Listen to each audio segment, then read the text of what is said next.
Hey guys, it's Chelsa Messenger with Picks and Parlays. We're talking college hoops. Colorado at Tennessee. Christmas is right around the corner, and we've got a promo code. The code is ELF, ELF, for 20% off the entire site at picksandparlays.net. The Volunteers are favored -5 at home. The total is 137 and a half. It looks like 75% of the money on Tennessee. As of filming, we're doing this a little bit early, but Tennessee the favorite. We've got Craig Trapp joining us to talk this one.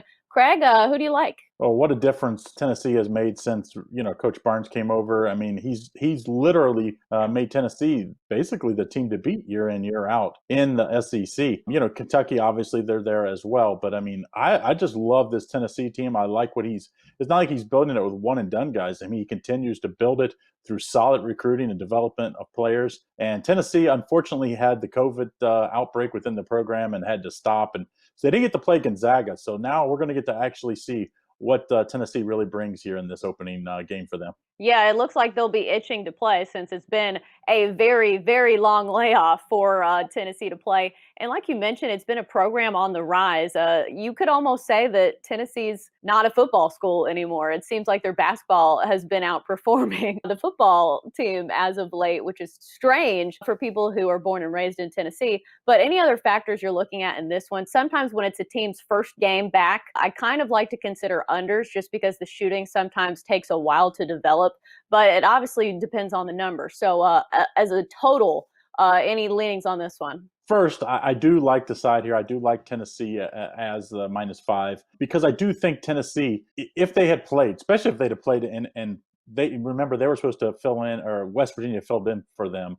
If they would have played Gonzaga as good as West Virginia did, I think now you probably have to lay 8, 9 points here. But because we haven't seen them and Colorado looked good so far in their couple games, especially at Kansas State, I think now we get this at a steal of a price. I think that you're undervaluing a really, really good Tennessee team at 5. So I do like the -5 here as my top play.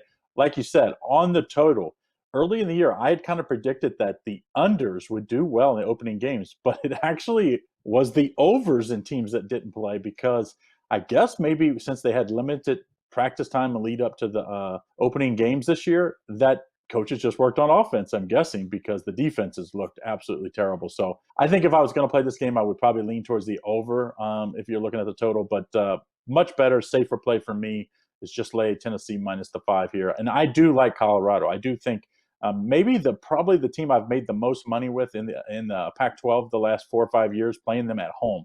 I don't like playing them on the road, but at home they're so good at that high altitude and everything in Colorado. But on the road, not quite the same team. I like Tennessee minus the number here. All right, well, that's going to do it for our college hoops talk here on Picks and Parlays. As always, great insight from Craig Trapp. Craig, thanks for joining us.